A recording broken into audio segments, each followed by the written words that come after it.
I just want to focus on why exactly we are here tonight, and of course that is the GOSO members themselves who are directly impacted by the donations that you're texting, and also the silent auction and what exactly Mark's been doing for the past decade. So I just want to talk about their stories for a second. I had a chance to meet a few of them when I did my story that aired on Pix 11, but we have two special members here tonight, and I want to make sure I have everybody's attention. So I want to talk about these two members. They're with us tonight to share their stories, and I want to give them the attention they deserve. So let me just talk about them first. Brandon Sample. He is a longtime GOSO participant. He was able to complete internships, received his high school diploma, and now has a job as a technician at Titan Intersection. Thank you. And he's making sure the equipment there is working. Yeah, give him a round of applause. He deserves it. But before we bring him up here, I also want to talk about our next speaker, Vidal Guzman. He served time both in Rikers and upstate and vowed that he was never going to return. He joined GOSO. He got an internship at a local Brooklyn bakery, impressing his bosses so quickly, and this is where it's really important, so quickly that they offered him a job on the spot, and he's now working there as a manager. He then joined, He then joined a company called Drive Change, which is a justice food truck, where he's been an integral part of the operation. And coming out in June to newsstands near you, he will be featured in Success Magazine. Incredible accomplishments from these two individuals. I want to bring up Brandon Sample now so he can share his story. Give Brandon a round of applause.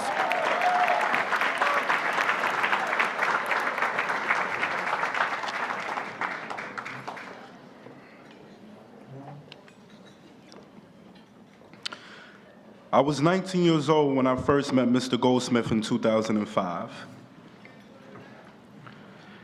At the time, I was facing up to 8 years in prison. When I was released, I didn't contact GOSO until the following week. When I first met the staff at GOSO, they told me I must take responsibility for my actions. Then I met Paul. Paul prepared me for interviews. He showed me how to build my first resume. He showed me how to tie a tie. Everything from problem solving to creating healthy relationships.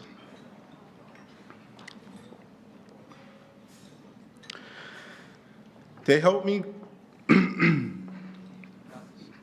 they helped create a person who would be appealing to an employee and to the community. Now I feel I can communicate with anybody. I can effectively work in any workplace, achieve professional success. In other words, GOSO taught me accountability, responsibility, and the skills to succeed. Statistics show that prisons destroy families. But I'm the proof that Mr. Goldsmith's vision, along with the dedication and hard work from me, that can change. I'm now a full-time union employee at a company changing the way New York communicates.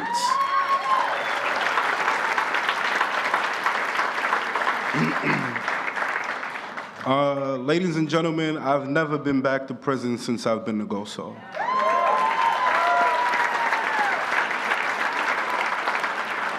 Thank you.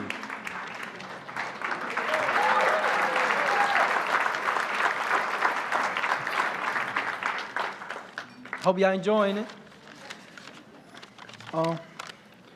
When I first joined the GOSO program, I didn't know what I was doing or where I was going.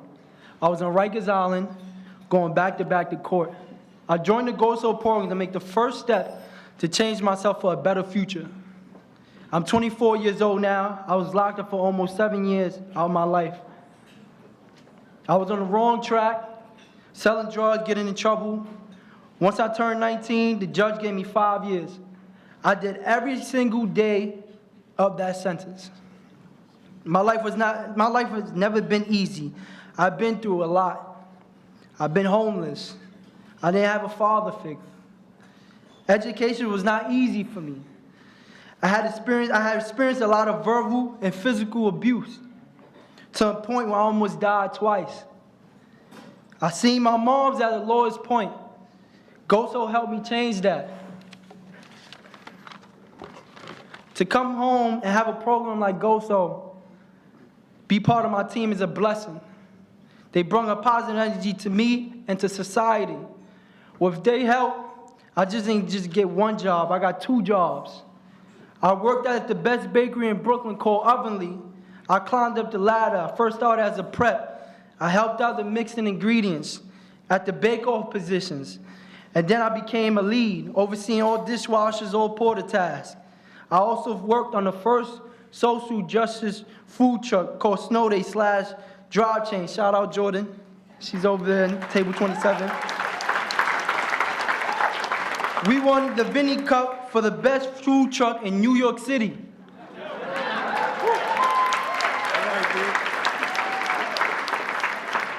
I am going to be on the next Success magazine that come out in June, so get it. Today, thanks to GOSO, through my hard work, I could look in the mirror and tell myself that I am somebody.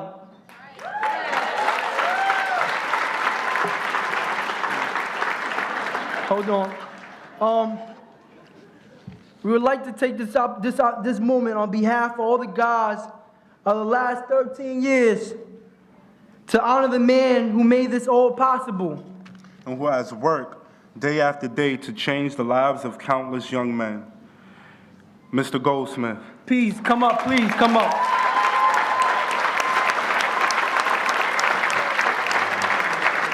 We got a surprise for you. Come on, man. Come on, Mr. G. Let's go. Everybody stand up. Give him a clap. Everybody stand up. Give him a clap. Let's go, Mr. G.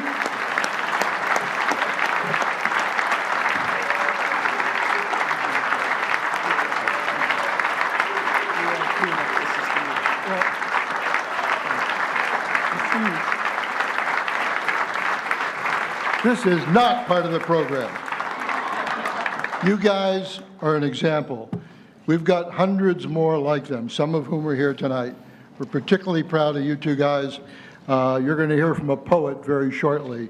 But over the years, nothing gives us more pleasure than celebrating your success. You are the reason everybody's here, and I cannot thank you enough.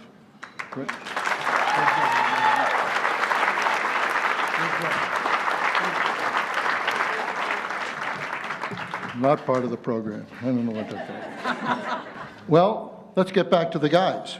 We said it's all about the guys. This is an amazing young man, and he's amazing because he is so incredibly creative.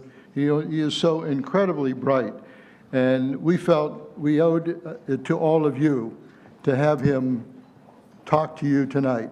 I'd like to introduce GOSO guy Isaiah Williams.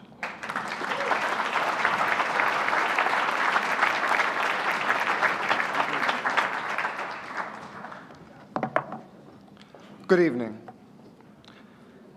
Every participant within GOSO has been, or is more likely, still struggling.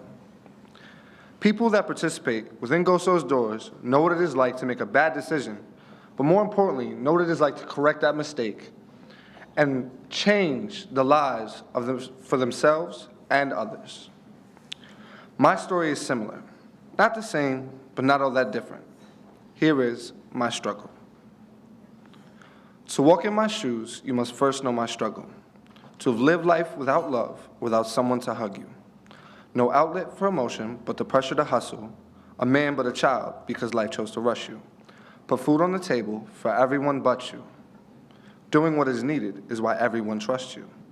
Women think they know you, but they don't, so they lust you. Locked up with no one, and the truth is it crushed you.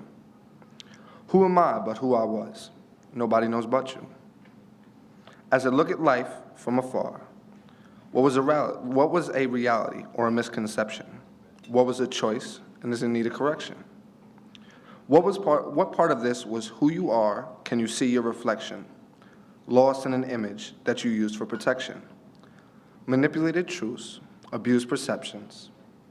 Wish I could control, alt, delete. but what's the selection? Struggling to define who I am so I can respect my reflection. The struggle is the test, so will I pass the inspection? This has been one of the most phenomenal things I've ever done.